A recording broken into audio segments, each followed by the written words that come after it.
Hello again. Welcome to another video here on the Miklasz Show on YouTube. I hope you're gearing up for a great weekend, and I can't wait to watch college football all day Saturday, NFL football all day Sunday. I want to talk about something today. We'll get right to it. Thanks for your support, by the way. Please subscribe. We're closing in on 5,000 subscribers in a little more than a month. That's pretty damn good. I'm not taking credit for it. You're the ones that are hitting the subscribe button. So please keep doing it as we'll continue to grow this. Anyway, and appreciate your comments. I'm going to say that every day because I love reading them. I learn things. We disagree on some things. That's okay. That is totally cool. I want to talk about Bill DeWitt Jr. today, and some of the stuff I'm going to say you won't like. Once again, I'm going to say it again. I just used the word again 3 times. Pardon me. I'll say it one more time. You don't have to agree with what I'm saying, but I do believe in just sort of having a broader view of things. And I kind of draw the line at one thing, and I'm going to get to that. Well, I'll get to it now. There's a lot of talk, and this has been, the rumblings have been going on for a few years. And hey, a lot of you have said it in the comment section. And you can see this said, on social media too. Sell the team, DeWitt. Okay, I understand the frustration, the anger, and the way that the fan base has become disillusioned. I totally get it, and I'm not saying anybody's wrong. You're not wrong. In fact, the Cardinals, even though they're still selling more tickets this year, they've sold more tickets than all but 6 teams in the major leagues. And last year, they sold more tickets than all but 3 teams in the major leagues. It's just that now the fans are letting their voices be heard by not coming to the stadium to use the seats that they bought. I would never knock fans for being ticked off about the direction of this franchise and the complacency that has set in and the standards that have been lowered and other things that we've talked about a lot. All of that is 100% legit. So before I talk about why I'm not in favor, or I'm not going to lead some kind of fake crusade, I see media people doing that stuff. We're going to have a rally and we're going to march on Busch Stadium and we're going to hold up those flaming torches until he sells the team. I might go on this would be good for me. I may go on a hunger strike until he sells the team. No, I'm not an actor. I'm not a con man. No. And I'm just having fun with that. And it gave me a chance to use some voices, right? Listen, we all agree, I think, on this list and some other things that aren't on the list, but I'm sure we would agree with them too. I am not pleased with the direction of the franchise. I'm very disappointed by Bill DeWitt Jr. because I've known him, covered him, written about his teams for a long time, and I knew and I know for sure he was on top of his game for a long time. Cardinals had a wonderful franchise. They had an excellent model. He was ahead of his time. He brought Jeff Luhnow in. Everyone was like, well, who is this guy? He comes from a business school. Being a baseball man, Jeff Luhnow is one of the best things that Bill DeWitt ever did because the drafting and the development just took off. It was amazing. And it sustained success. But then Luhnow went to Houston as a GM, as he should have, took some smart people with him. And Bill DeWitt never adapted, never adjusted, never changed his model, never looked at it like, well, Luhnow's going, I got to bring in someone to do what he was doing. And he did. That's where it began to slide. It just took a few years to show up in the standings, if you will, and to show up with the diminishing success in the postseason. But so that's what I trace it back to, okay?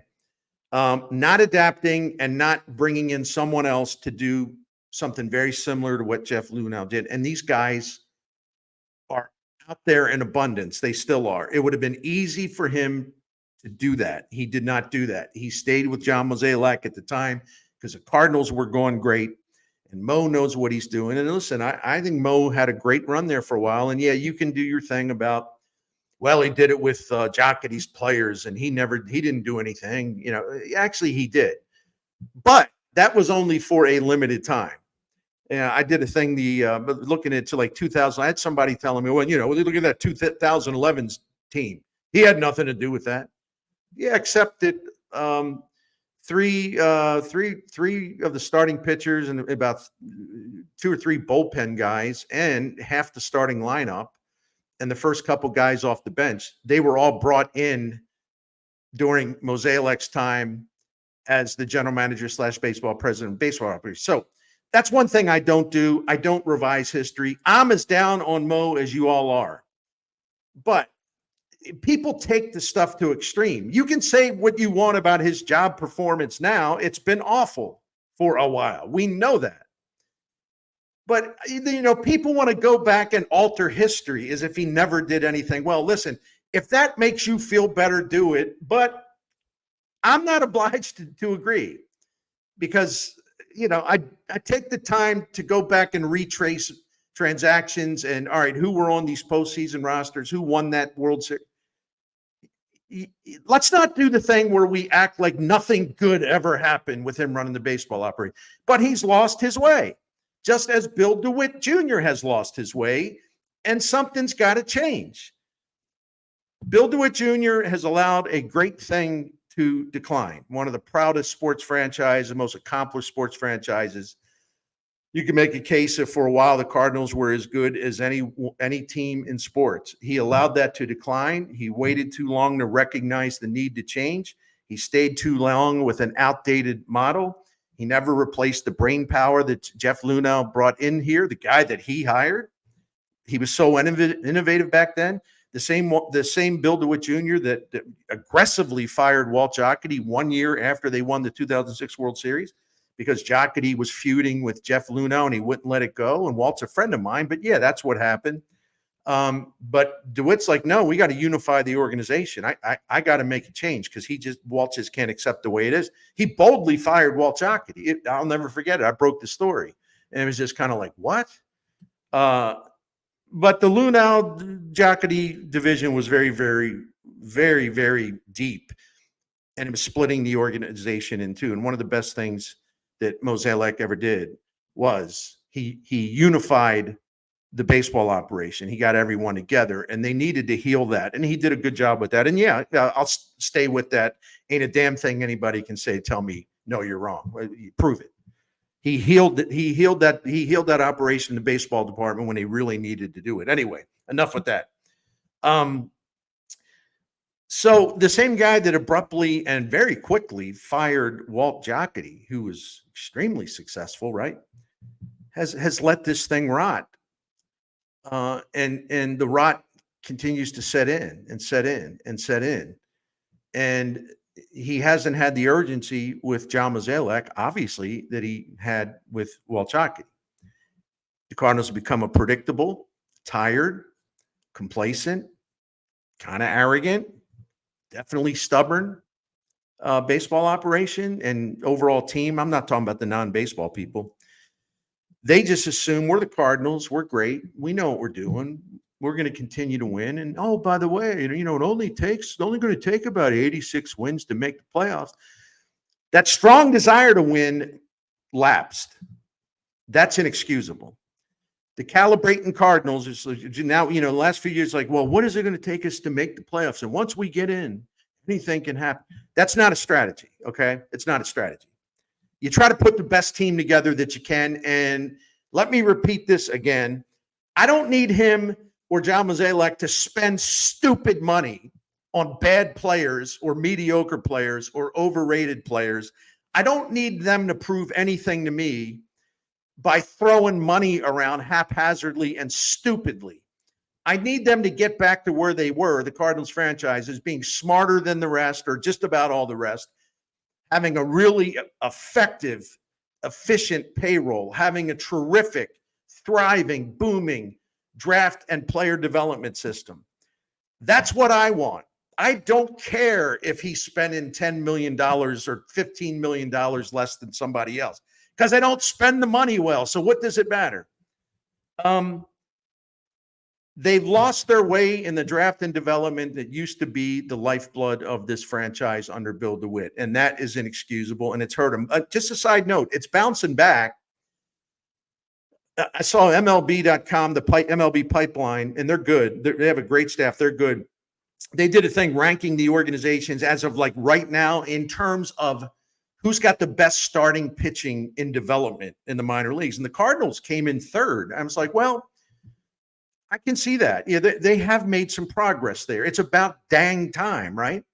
They still haven't developed an elite hitter in a long time in terms of draft and development, unless Paul DeYoung, all due respect to Paulie, unless that's your idea of an elite hitter, and he did make an all-star team, but no, guys that they drafted and developed and who came here as Cardinals, they started as Cardinals, they haven't developed an elite hitter in many, many, many, many, many years. So I'm well aware of all the flaws and the way this thing has decayed and declined. And let's add to this, it's not just regular season success. If the Cardinals don't make the playoffs this year, it'll be 2 years in a row and it'll be fifth time. Well, they're not going to make the playoffs this year. Forgive me for being fairy dust, not being fairy dust guy. Someone's going to come along and it's going to be magic. It's going to be magic. They're going to make the play. No, I actually still have people asking me that stuff. It's like, can you look at the standings? Eddie, I'm being cranky. But no, they 2 years in a row, they will not be in the playoffs. And then it's 5 times in the last 9 years, they won't be in the playoffs. And that is a very big change from where they were for a long time under Bill DeWitt's leadership. Since 2016, 4 postseason wins, 11 losses, 1 playoff round, 1 against Atlanta in 2019. If you want to throw 2015 in, they had a great regular season team, 100 games, but they won the first game of the series against the Cubs and then got beat 3 times in a row, and it was pretty bloody and ugly.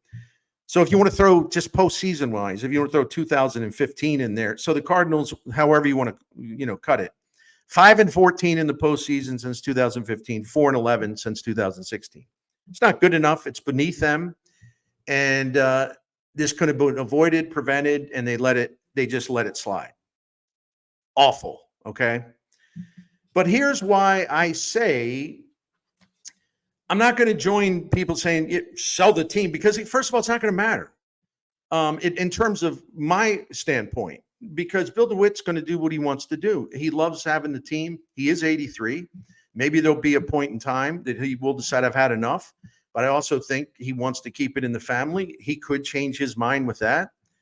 And I understand the anger that leads to these shouts of sell the team. I get it. I'm not belittling anyone. I'm just saying I don't agree with that, because the entire body of work since he purchased this team is still, even with all the mediocrity and the lack of recent success and the postseason, the postseason victories and triumphs and series wins and all that, the fact that stuff has just all but disappeared, that's a real problem. But even with that stuff baked in there, Bill DeWitt bought this franchise before the 1996 season. And even with all the downturn stuff in there, they got the 3rd best winning percentage in the National League since 1996 and the 4th best overall in the majors. They've been to the postseason 13 times. Only the Dodgers and the Braves topped that in the National League. And I know the Yankees topped that in the American League. They've had 75 postseason wins under DeWitt. That's more than any National League team since he bought the team. And second to the Yankees overall. How about postseason games competed in? 150. Most by a National League team, second to the Yankees.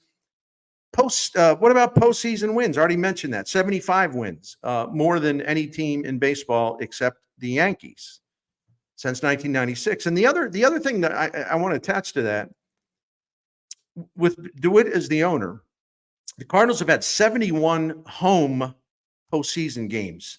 That's the most in the National League by far, and it's also second to the Yankees. And they've won 43 postseason games at home, most in the National League, second to the Yankees. So, and of course, 4 pennants, 2 World Series titles, played in a bunch of league championship series, all these Hall of Fame players, just incredible star power, fun team, entertaining, colorful. almost like assassin-like in terms of like they're just cold-blooded winners. You know what I'm saying? Um, those guys are hard to replace, but the Cardinals could have done better. So even with the bad stuff mixed in, it's still a really strong record overall. And you have to factor in also where they were before he took over. From 1969 through 1995. And oh, by the way, I know the playoff formats were different. Okay. It used to be one team from each league met in the World Series, and that's it. No, that's how you get to the postseason. You got one team in each league. Then I think it was either 69 or 70. I believe 69. They took the two leagues, and the two leagues split into division. And then, the West would play the East in the American League. The West would play the East in the National League. So you had one playoff round. Then the winners met in the World Series. And it was like that way for a long time until they added the wild card. The first season, the wild card postseason, was 1995. So, and it's gotten progressively easier to make the playoffs. Then it went to 2 wild cards in each league. Then it's 3. We all know that, but I just want to say I do get that. But from 1969 through 1995, that's 27 seasons. They made the playoffs 3 times, all under Whitey Herzog. They did win 3 pennants under the White Rat. They won the World Series, as you know. Their regular season record was 10th overall. There weren't as many teams there. And the one thing about this is I'm going to tell you about, because again, I'm going to recognize absolutely it was much tougher to make the playoffs then. But it's also all relative. And what I'm saying is from 1969 through 1995, the Cardinals were competing under the same format as every other team, right? And from 1969 through 1995, 27 seasons at 26 playoffs, because there wasn't any in in 94. The Cardinals were 9th in postseason wins. And again, everybody was operating under the same playoff rules and format. So even with the fact that DeWitt has let this thing slide, those years before him, the wonderful Whitey Herzog era was obviously an exception. Some of the best and most exciting and most successful baseball in the history of our town. But there was a big gap before that, and there was a big gap after that, and the Cardinals were not much of a factor before and after Whitey Herzog. And even with DeWitt letting this thing to deteriorate, the Cardinals still have, I think, an impressive overall body of work with him as the owner. But that doesn't justify his role, and he calls all the shots. It's not like he says to John Mozeliak, well, I'm going to go up to Michigan. We got a place on the lake, or I'm going to go down to the place in Jupiter. If you make a free agent signing, just text me. It doesn't work like that. Bill DeWitt is in on every decision. Bill DeWitt lost his fastball, and he's an 83-year-old man. I respect him. I want him to rally, but it is what it is. He took I did the video on this a few weeks ago. He killed the golden goose, and it didn't have to happen. So I'm down on him for, his role in letting this thing fall apart to the extent that it has. But he can change it. And if he can't change it, maybe I'll be joining you in, I might not be screaming it, but I might be joining you one of these years. Well, maybe he really ought to think about selling, because this can't be fun for him. And it sure as hell ain't fun for the fans. I'm not there yet. And it doesn't matter anyway, because what I say, it's not because, Bernie says I should sell. Oh, we better sell that. Here, let's get the broker on it doesn't work that way. The fans have gotten his attention. I know that. And it's not a coincidence that, this is all of a sudden Chaim Bloom shows up. And Bill DeWitt said some stuff at the winter warm-up, this past winter warm-up, talking about why they brought Chaim Bloom in. I missed the comments at the time, and I was encouraged what he said. He basically said, look, we've gotten stale. We're looking around. The team's doing stuff a lot better than us, and he's basically saying we need to catch up, and we recognize that. So That was the first thought. At least he now recognizes it. Now, the other thing is, well, what's he going to do about it?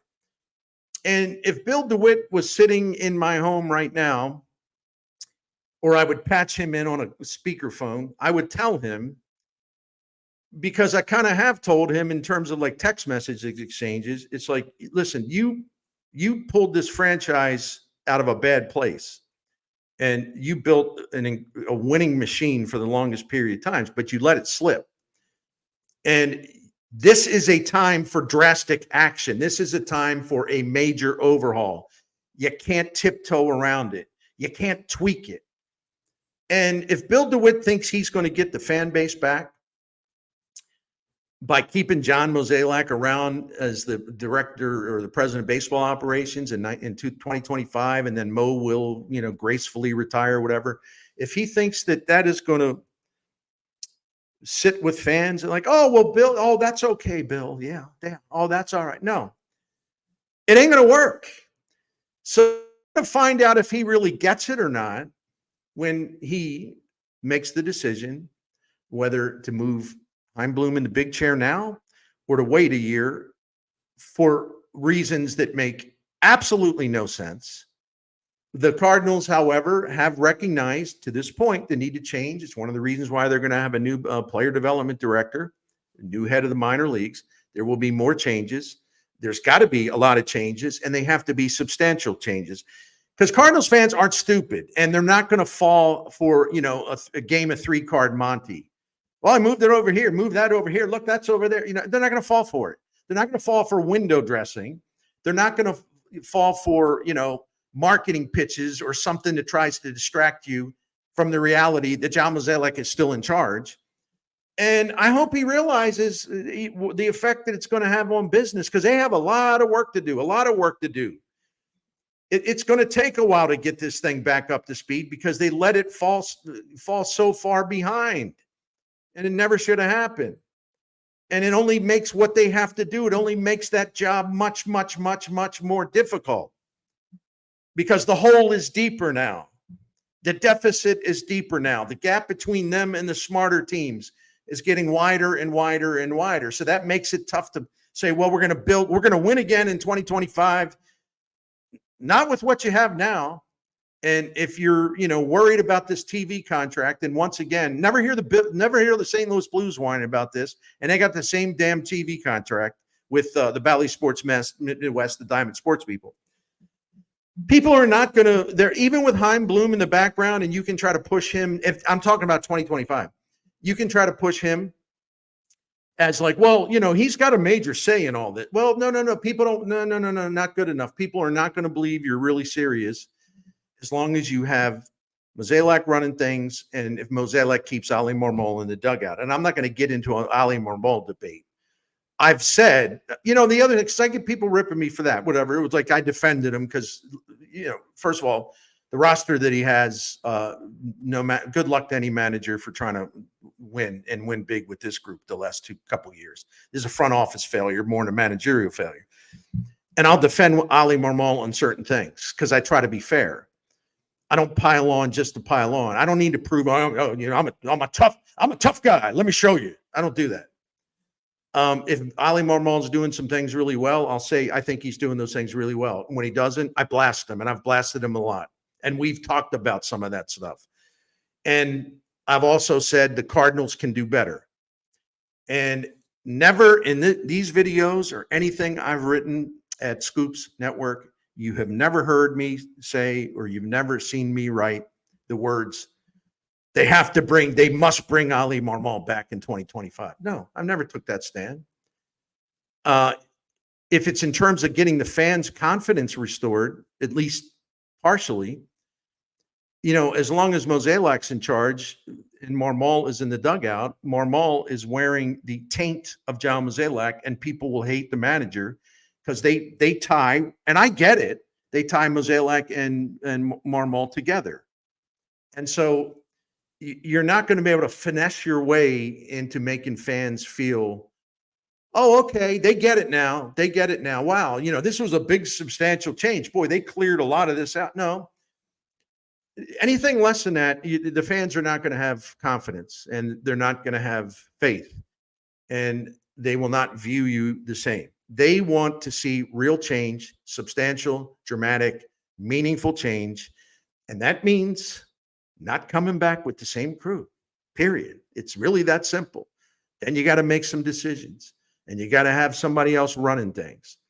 I hope Bill DeWitt understands that. I'm not sure that he does, and that disappoints me.